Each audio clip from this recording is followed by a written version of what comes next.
શ્રી રાધાચરિત્રની કથાને આગળ વધારીએ. શ્રી કૃષ્ણ આજીવન બ્રહ્મચારી. કાર્તિક માસના કૃષ્ણ પક્ષની એકાદશીના એ સુમંગલ દિને ન કેવળ દ્વારિકાના રાજમહેલના જ નરનારી બલકે દ્વારિકા નગરીના શ્રેષ્ઠી શ્રીમંતો, સામંતો, સુભટો, બ્રાહ્મણો, સારસ્વતો, યાદવો અને આમંત્રિતોના ટોળેટોળા પૂર્વાકાશમાં ઉષાદેવીનું આગમન થયું ન થયું ત્યાં તો રાજમહેલની ઉત્તરે આવેલ વિશાળ સભાગૃહના મેદાનમાં એકત્રિત થવા લાગ્યા.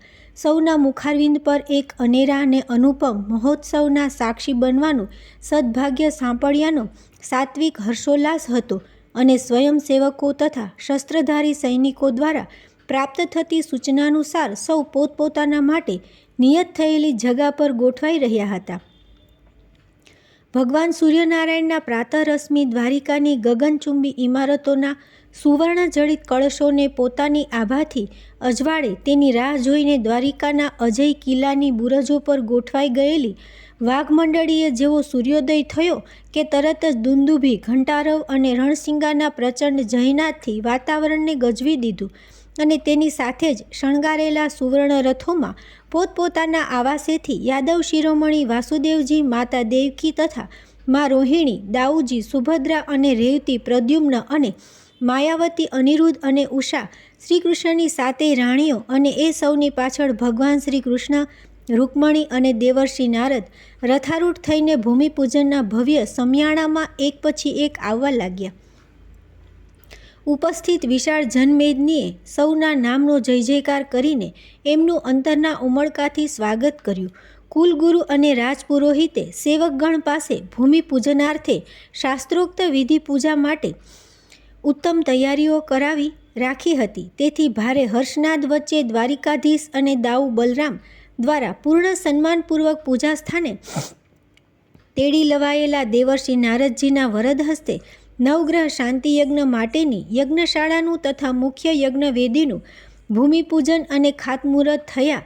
ઉપસ્થિત વિદ્વાન બ્રાહ્મણોએ સ્વસ્તિ વચન દ્વારા કલ્યાણમસ્તુના આશીર્વાદ આપી આ શુભ મહોત્સવ નિર્વિઘ્ને પરિપૂર્ણ થાય તે માટે દેવોને પ્રાર્થના કરી અને પોતાની શુભેચ્છાઓ તથા મંગલ કામનાઓ પણ મંત્રો દ્વારા અભિવ્યક્ત કરી. પૂજન વિધિ સમાપ્ત થયા બાદ પૂર્વયોજિત કાર્યક્રમ અનુસાર ઉપસ્થિત જનમેદની સમક્ષ દ્વારિકાધીશ પોતે આ નવગ્રહ શાંતિ યજ્ઞના આયોજન પાછળ તો શુભ હેતુ તથા આ પ્રકારના શાંતિ યજ્ઞની ફલશ્રુતિ અંગે પ્રાસંગિક પ્રવચન આપવાના હતા અને ત્યારબાદ દ્વારિકાના મોંઘેરા મહેમાન દેવર્ષિ નારદજી આજના પ્રસંગને અનુરૂપ પ્રેરક ઉદ્બોધન પણ કરવાના હતા. આ માટે સભાગૃહના રંગમંચ પર દાઉજી આ બંને મહાનુભાવોને દોરી ગયા અને તેમની દિવ્યવાણીનું શ્રવણપાન કરવા ઉત્કંઠિત થઈ ગયેલો વિશાળ શ્રોતા સમુદાય ખૂબ શાંતિથી યથાસ્થાને બિરાજમાન થઈ ગયો. હજી તો દાઉજી પોતાનું સ્વગત પ્રવચન શરૂ કરે તે પહેલાં એકાએક ભારે કોલાહલ થયો. સભાગૃહના પ્રવેશદ્વારે ઓચિંતા આવી ગયેલા અને મંદ મંદ ગતિએ રંગમંચ તરફ આગળ વધી રહેલા એક કૃશકાય અત્યંત વૃદ્ધ વિશાળ ભૂખરી જટાયુક્ત માત્ર કોપિન કોઈ મહાન તપસ્વી સૌ કોઈ ફાટી આંખે સાનંદાશ્ચર્ય જોઈ રહ્યા. ત્રિલોકમાં વિહરતા અને સર્વત્ર અબાધિત ગતિ કરતા મુનિવર નારદજીએ દૂરથી જ ઓળખી લીધા કે આ આંગતુક અતિથિ મહોદય કોણ છે. તેમણે તરત જ શ્રીકૃષ્ણ અને બલરામને આંગતુકનો સાંકેતિક પરિચય આપી દીધો અને સહેજ પણ વિલંબ કર્યા વિના દેવર્ષિ નારદ ખુદ રંગમંચ પરથી નીચે ઉતરીને આ દિવ્ય વિભૂતિને સન્માનવા ઝડપથી સામે ગયા. ત્યારે સૌને શાંતિ જાળવવાનું જણાવીને શ્રી કૃષ્ણ અને બલરામ પણ દેવર્ષિને અનુસર્યા. દેવર્ષિ નારદે આ મહાન તપસ્વી ઋષિવરનો ચરણ સ્પર્શ કર્યો ન કર્યો ત્યાં તો સ્વયં પરબ્રહ્મ પરમાત્માને પોતાના સ્વાગતાર્થે સન્મુખ આવેલા જોઈને પોતાને આ રીતે બળભાગી કરનાર એ દેવાધિદેવ ત્રિલોકપતિના ચરણોમાં આ વયોવૃદ્ધ મહાત્માએ સૌના ભારે આશ્ચર્ય વચ્ચે સાષ્ટાંગ દંડવત પ્રણામ કર્યા અને મારા પ્રભુ, મારા નાથ, અંતે મને કૃષ્ણાવતારે દર્શન આપવાનું વચન પરિપૂર્ણ કર્યું. મારા સ્વામી, હું ધન્ય થઈ ગયો. ત્રિભુવનપતિ એમ બોલતા બોલતા એ ઋષિવર પ્રભુનો ચરણ સ્પર્શ કરે એ પહેલાં તો શ્યામ સુંદરે એમને ખૂબ આદર અને સ્નેહથી ઊભા કરીને ગળે લગાડ્યા. પછી એમની આંખોમાં આંખો પરોવીને જાણે મીઠો ઠપકો ન આપતા હોય કે આમ જાહેરમાં મારો આ રીતે પરિચય આપીને આપ મારા ચરણે પડો એ આપને નથી શોભતું ઋષિવર, એ રીતે ધીમેથી બોલીને પછી આશ્ચર્યચકિત થઈ ગયેલી જનમેદની સાંભળે એમ મોટેથી દેવકીનંદન બોલ્યા, પધારો પધારો મહાત્માજી, આપના પાવન પગલાં થવાથી દ્વારિકાના ભૂમિ અને અમે સૌ આજે તો ખરેખર ધન્ય બની ગયા છીએ. અમારું આ કેવું અહોભાગ્ય ગણાય કે આજના આ શુભ પ્રસંગે આપના દર્શનનો અમને અમૂલ્ય લાભ મળ્યો. અને અમે એમ કહીને દ્વારકાધીશ મહાત્માનો હાથ પકડ્યો અને તેમને રંગમંચ ઉપર દોરી લાવ્યા.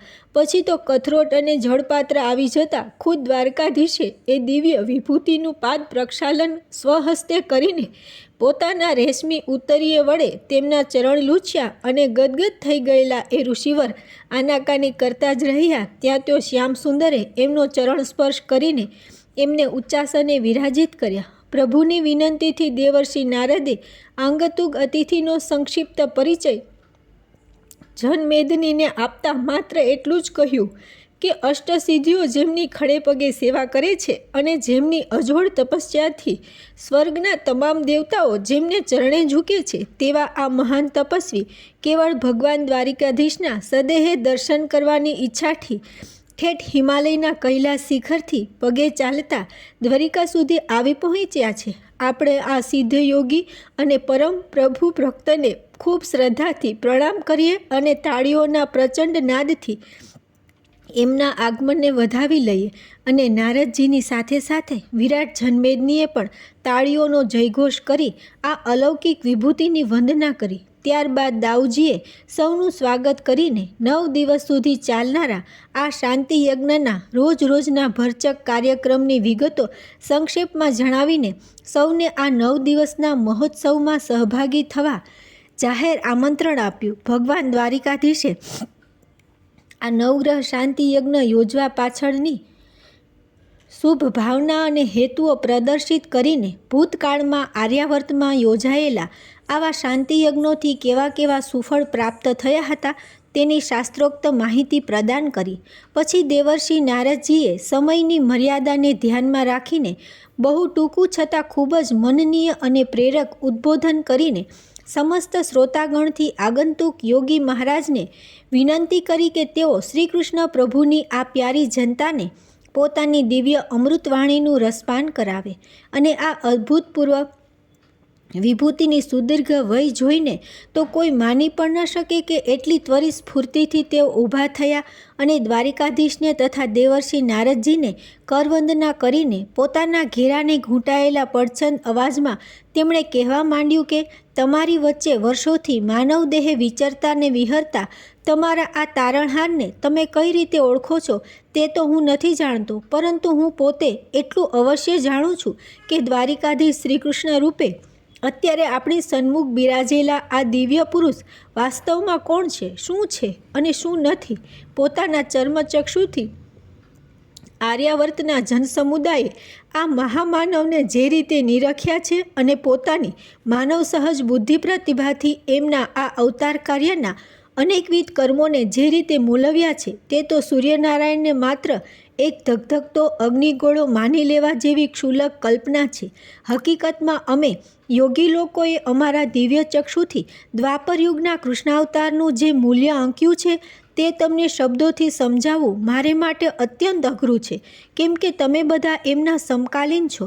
તમે નરી આંખે આ નરોત્તમને કેટલા એવા માનવ સ્વભાવવશ કાર્યો કરતા નિહાળ્યા છે કે તમે કદાચ માની પણ નહીં શકો કે આ અવતારધારી યુગ પુરુષે તમારા કલ્યાણ માટે, આર્યાવર્તની ભાવિ પેઢીના નિર્માણ માટે, આર્ય સંસ્કૃતિના સંરક્ષણ માટે, હિન્દુ ધર્મની સંસ્થાપના માટે, આતતાયી અને આતંકવાદી દુષ્ટોના વિનાશ માટે તથા સાધુ સંતોની હિતરક્ષા કાજે કેવા કેવા શકવર્તી કાર્યો કર્યા છે. આજે ભલે તમારામાંથી કેટલાક એમને પોતાના જેવા વીર યાદવ, મહત્વાકાંક્ષી રાજપુરુષ કે વ્યવહાર કુશળ રાજનીતિજ્ઞ સમજતા હોય, પરંતુ આગામી કલયુગની માનવ પ્રજા જ્યારે આ આસ્તદ્રષ્ટા યુગ પુરુષના ચતુર્વિધ સુકૃત્યોના દૂરગામી પરિણામોનો લાભ મેળવશે, ત્યારે હું નિર્વિવાદ આગાહી કરું છું કે શ્રી કૃષ્ણની એક ભગવાન તરીકે આ ભૂખંડમાં જ નહીં, નવખંડ ધરતીની સમસ્ત માનવજાતમાં પૂજા થશે.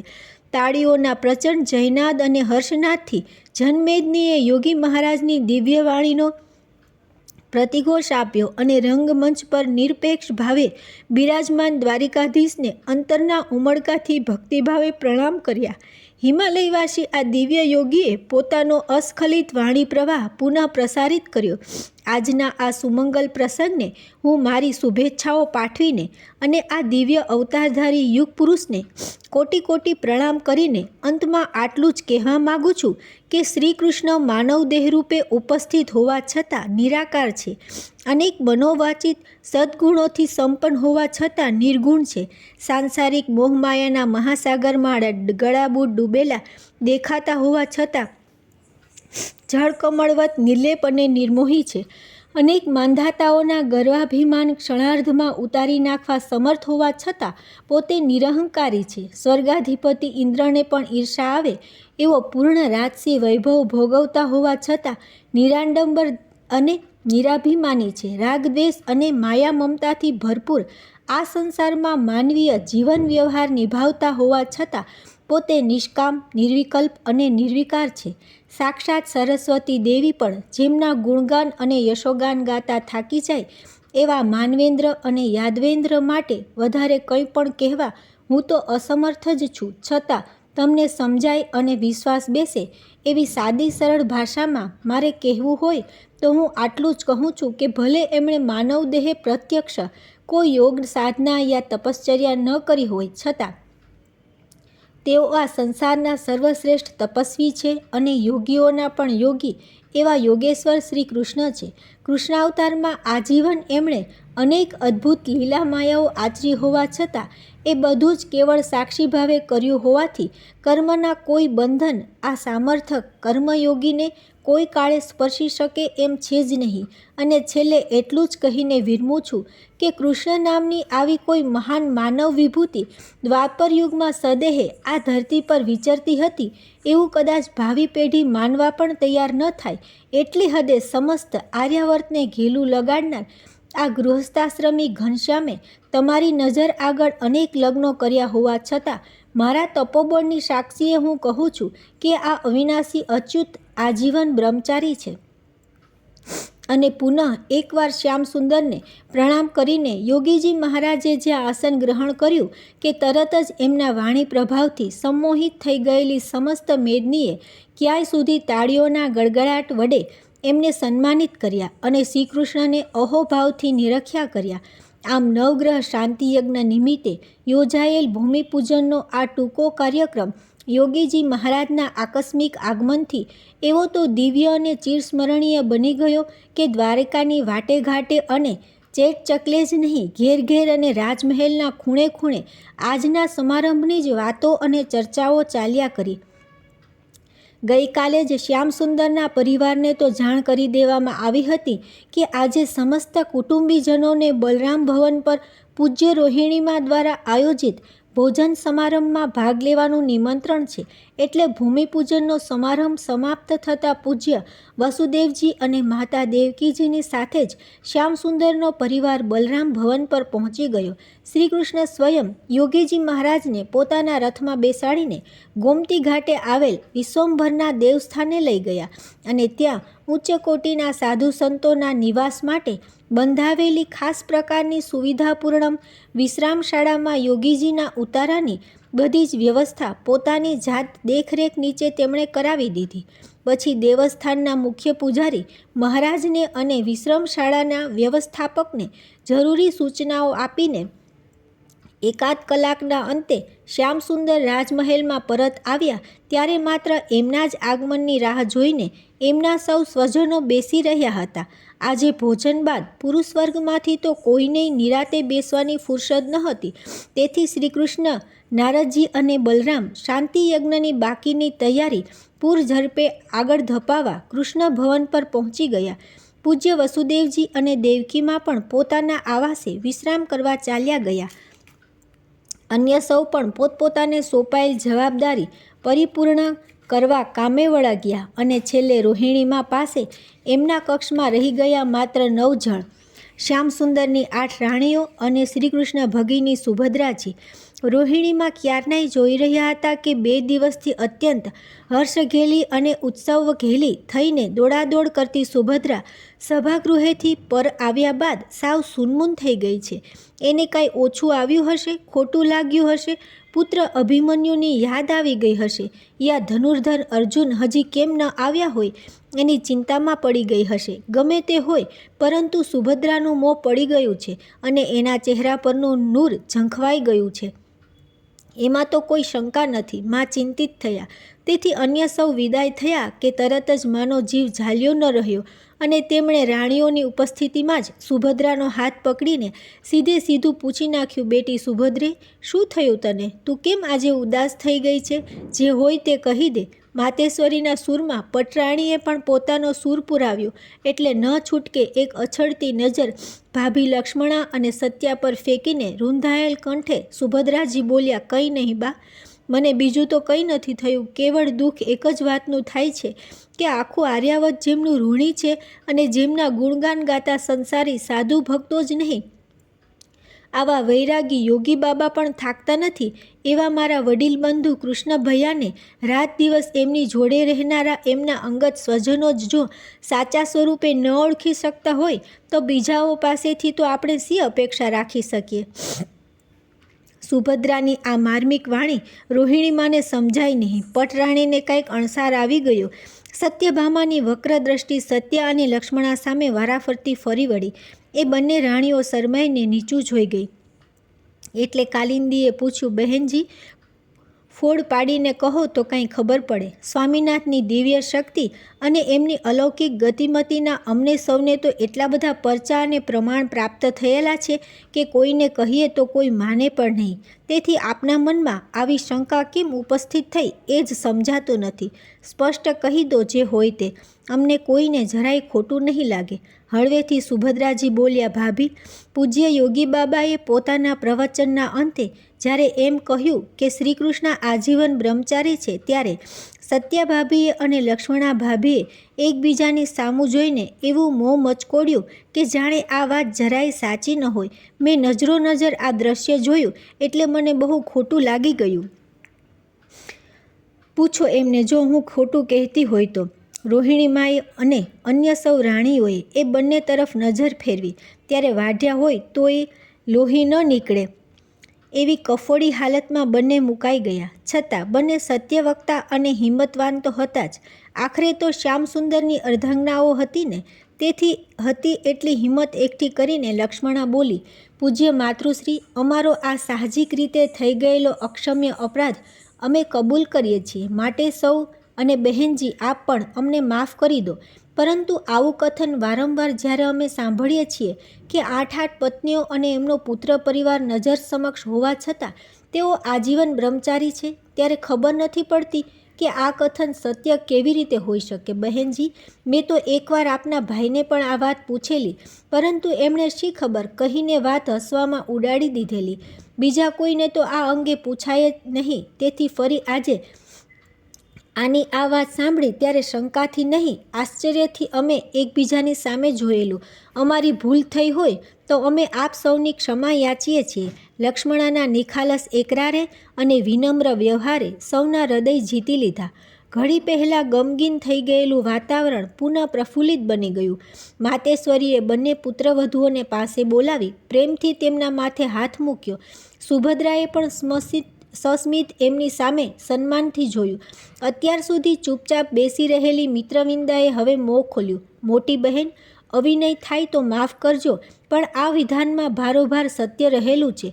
એની પ્રતીતિ કોઈએ તો કરાવી જ પડશે ને. એક બાજુ દાંપત્ય અને બીજી બાજુ બ્રહ્મચર્ય, આ બંને વિરોધાભાસી બાબતોનો ઘટસ્ફોટ શું કોઈ નહીં કરે? સદા મિતભાસી છતાં બોલે ત્યારે મિષ્ટભાસી લાગતી મિત્રવિંદાની આ દલીલ સુભદ્રાજીના હૃદય સોસરવી ઉતરી ગઈ. એમને એકાએક પેલા અદ્ભુત પ્રસંગનું સ્મરણ થઈ આવ્યું અને એમનાથી બોલાઈ જવાયું. આ બાબતનો ઘટસ્ફોટ હું પોતે કરવા તૈયાર છું.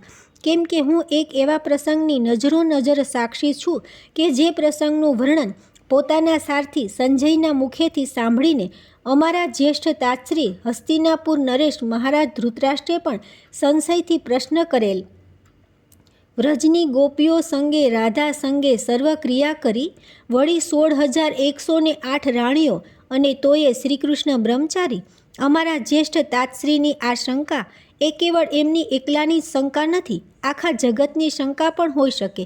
અને તેથી મને લાગે છે કે મારે આપ સૌની આગળ હવે એ રહસ્યમય ઘટના કહેવી જ પડશે, જે કોઈને પણ ન કહેવાની ને મનમાં ગાંઠ વાળી હતી. સુભદ્રાજીની આટલી ભૂમિકાએ તો ન કેવળ પ્રભુની રાણીઓને બલકે માતેશ્વરી રોહિણી દેવીને પણ એકલા ઉત્કંઠિત કરી દીધા કે હવે એ રહસ્યમય ઘટના સાંભળવામાં એક ક્ષણનો પણ વિલંબ કોઈ સહી ન શક્યા. સૌના મુખારવિંદ પર તીવ્ર જિજ્ઞાસા ડોકાઈ રહી છે. એ કળી ગયેલા સુભદ્રાજીએ હવે વાતમાં વધારે મોણ નાખ્યા વિના સીધે સીધું જ કહેવા માંડ્યું, ભાભીશ્રી, પૂજ્ય બા અને અમે સૌ સ્વજનો જ નહીં પરંતુ સમસ્ત આર્યાવર્ત જાણે છે કે ભૈયા શ્રી કૃષ્ણ આપ આઠેય રાણીઓના સ્વામી છે. આપ સૌ આપની સ્વેચ્છાએ આપની મનોકામના પૂર્ણ કરવા શ્રીકૃષ્ણ સાથે લગ્ન ગ્રંથિથી જોડાયા છો અને ભૈયાએ આ પદ ધર્મરૂપે કે પછી આ અવતાર કાર્યના પ્રારંભે આપેલ વચનાનુસાર આપ આઠેયને પત્ની રૂપે સ્વીકાર કર્યો છે. આ તો એક જગજાહેર હકીકત છે. જ્યારે એક બીજી હકીકતના પ્રત્યક્ષ સાક્ષી છે મારા વંદનીય ભાભીશ્રી સત્યભામા. સાક્ષાત ભૂદેવીની અવતારરૂપ એમણે પોતાના જ પુત્ર નરકાસુર યાની ભૌમાસુરને જ્યારે જાનથી મારી નાખવાનું ભૈયા શ્રીકૃષ્ણને કહ્યું, ત્યારે એમની સાથે પૂર્વે વચનબદ્ધ થયેલા મારા મોટા ભાઈએ તમે જ્યારે કહેશો કે આને મારો ત્યારે જ હું એને મારીશ, એ વરદાન મુજબ ભૌમાસુરને સુદર્શન ચક્રથી છેદી નાખ્યો અને પછી એણે કેદમાં પૂરેલી 16,100 કુંવારીઓ તથા ગંગા સમાન પવિત્ર રાજકુમારીઓને કેદમુક્ત કરી. પરંતુ હવે આ 16,100 રાજકુમારીઓનું શું કરવું એ એક એવો પ્રાણ પ્રશ્ન થઈ પડ્યો કે ખુદ દ્વારિકાધીશ શ્રી કૃષ્ણ પ્રભુ પણ ભારે ધર્મ સંકટમાં મુકાઈ ગયા. પછી શું બન્યું તે હું નાના મોયે કહું એના કરતાં એ પ્રસંગના નજરો-નજર સાક્ષી ભાભીશ્રી સત્યભામા પોતે જ જો કહે તો એ વધુ વિશ્વસનીય ગણાશે. એટલું જ નહીં, અમારા જ્યેષ્ઠ તાતશ્રી મહારાજ ધૃતરાષ્ટ્રે જે શંકાજન્ય પ્રશ્ન કરેલો કે 16,108 રાણીઓ તોયે શ્રીકૃષ્ણ બ્રહ્મચારી, એટલા પ્રશ્ન ભાગનો ખુલાસો તો આપોઆપ થઈ જશે. આપ જ કહો ભાભીશ્રી, પછી શું બન્યું હતું તે? સુભદ્રાજીએ સત્યભામાને વિનંતી કરી. અન્ય સૌએ પણ આદર ઉત્કંઠા સહિત શ્રી સત્યભામા સ્વરૂપે અવતરેલા પૃથ્વીદેવી સામે મીટ માંડી. એટલે પોતાની વહાલી નણંદીનું માન રાખવા સત્યભામાએ સત્ય ઘટનાનો સાર ટૂંકમાં કહેવા માંડ્યો. બહેનજી, સાચેયું કહું છું, મને નિમિત્ત બનાવીને પ્રભુએ ભૂમિને ભારરૂપ થઈ પડેલા મારા જ પુત્ર ભૌમાસુરને માર્યો તો ખરો, પરંતુ એણે લગ્ન ઈરાદાથી અપહરણ કરીને કેદમાં પૂરી રાખેલી 16,100 કુંવારીને ક્ષત્રિય રાજકુંવરીઓનું હવે શું કરવું એ પ્રશ્ને તો મોટી સમસ્યા ખડી કરી દીધી. એમને એમના પિતૃગૃહે સ્વમાનભેર પહોંચાડવાની વ્યવસ્થા કરવા તત્પર થયેલા શ્યામસુંદરને એમાંની કેટલીક વિચક્ષણ રાજકુંવરીઓએ રામાવતારની યાદ આપીને ગદગદ કંઠે એટલું જ કહ્યું કે પ્રભુ આપથી ક્યાં અજાણ્યું છે કે રાવણ દ્વારા અપહરણ કરાયેલા અને લોકોમાં નજરકેદ રખાયેલા શ્રી સીતામાતાને પણ અગ્નિ પરીક્ષા આપવી પડેલી અને તોય લોકાપવાદે એમની પવિત્રતા પર શંકા કરી. ત્યારે ભગવાન શ્રી રામને આખરે ગંગા સમાન પવિત્ર દેવી સીતાનો ત્યાગ કરવો પડેલો. તો પછી હે નાથ, અમે તો ભૌમાસુરની કેદમાં વર્ષો સુધી રહ્યા હોવાથી અમારી પવિત્રતા અંગે લોકો શંકા કર્યા વિના રહેશે ખરા? આખુંય આર્યાવત જાણે છે કે જ્યાં સુધી અમારા જેવી કુંવરી 18,000 રાજકન્યાઓ ભેગી ન થાય ત્યાં સુધી એણે અમને માત્ર કેદમાં જ પૂરી રાખી હતી અને આ આંકડો પૂરો થાય પછી જ એ અમારી સૌની સાથે લગ્ન કરવાનો હતો. છતાં એણે બદ ઈરાદાથી અમારું અપહરણ કર્યું હોવાથી હવે અમે ક્યાં મોયે પિતૃગૃહે પાછા જઈએ? આપે એ નરાધમનો વધ કરીને અમને મુક્તિ અપાવી એ બદલ અમે આપના ઋણી છીએ અને આપને અમારા મુક્તિદાતા ગણીએ આપના શ્રી ચરણોમાં કોટી કોટી નમસ્કાર કરીએ છીએ.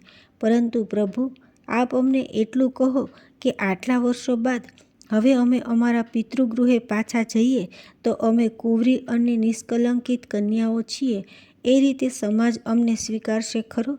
અમને પવિત્ર અને અપરિણિત સમજીને અમારી સાથે લગ્ન કરવાના આર્યાવતના રાજકુમારો તૈયાર થશે ખરા?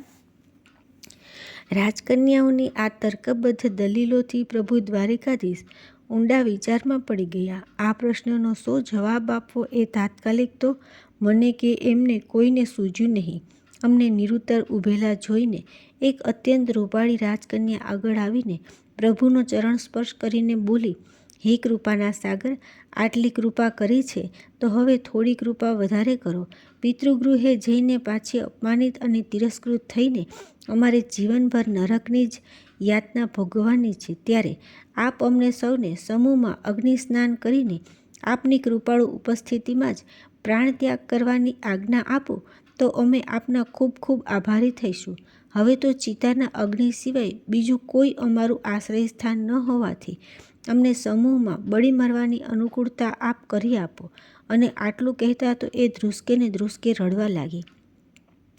આવી દ્વિજાજનક પરિસ્થિતિમાં તાત્કાલિક કોઈ રસ્તો ન સૂચતા પ્રભુએ મને આજ્ઞા કરી કે હું એ સૌને આજની રાતથી શાંતિથી પસાર કરવાનું આમંત્રણ આપું અને આવતીકાલે સવારે જરૂર કોઈ સુખદ માર્ગ જડી આવશે એવી હૈયાધારણ આપું. એટલું કહીને સ્વામી થોડે દૂર જઈને ઊભા રહ્યા. પ્રભુની આજ્ઞાનું પાલન કરીને હું પાછી આવી અને મુકામ પર ગયા પછી મેં અને સ્વામીએ આ સમસ્યા પર ખૂબ ઊંડું મંથન કર્યું.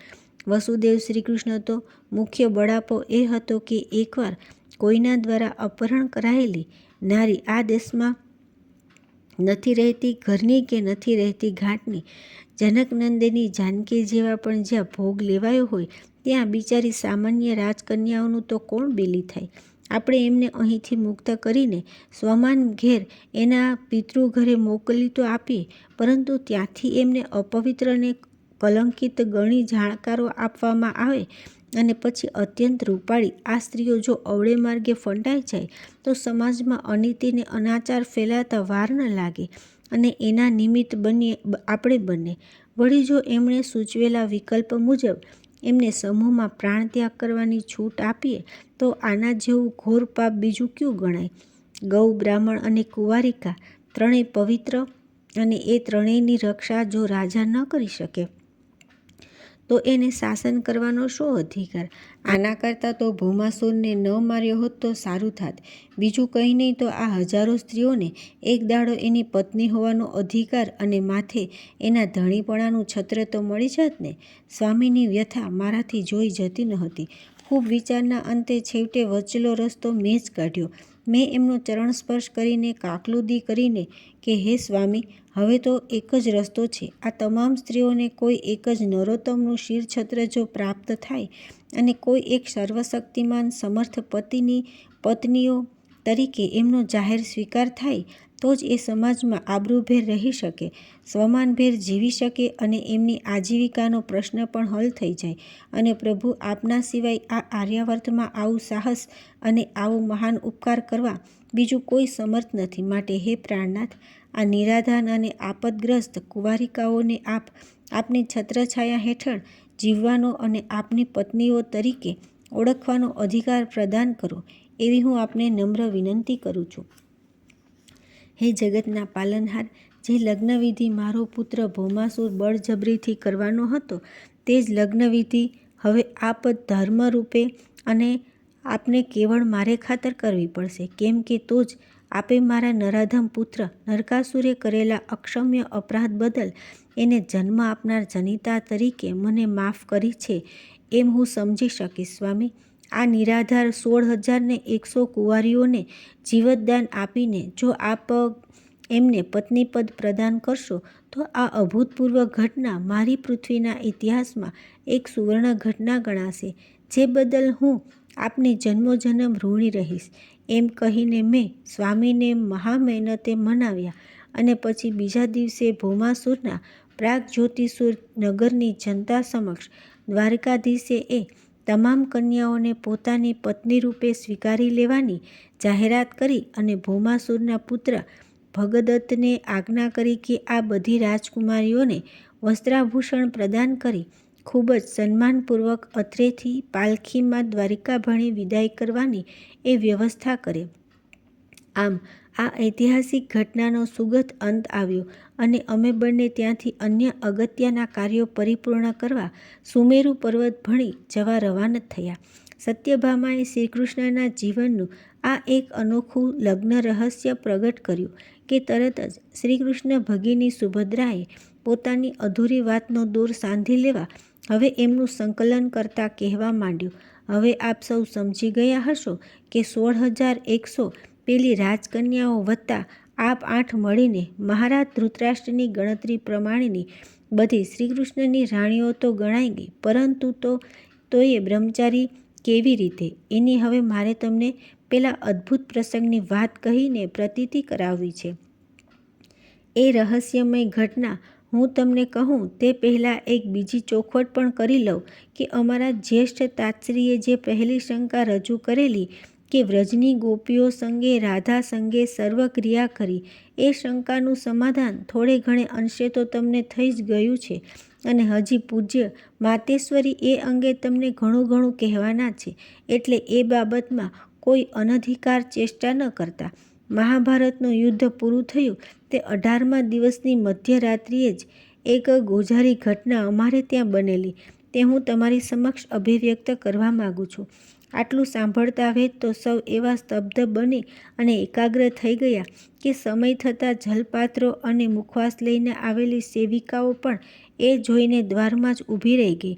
રોહિણીમાએ આજ્ઞા આપતા તેઓ અંદર આવી અને જલપાન કરી તથા સ્વાદિષ્ટ મુખવાસ આરોગીને તેમને વિદાય આપ્યા. પછી માતેશ્વરી અને શ્રીકૃષ્ણની અષ્ટરાણીઓ સુભદ્રાજીની વાણી સાંભળવા પુનઃ એકચિત્ત થઈ ગયા. 16 સહસ્ત્રને 108 રાણી ભરથાર, તોયે આજીવન રહ્યા બ્રહ્મચારી કીર્તાર, કીધું સાક્ષી ભાવથી પતિપદ અંગીકાર, નિર્મોહી નિર્લેપ ને નિર્ગુણ નિરાકાર. રાધે રાધે.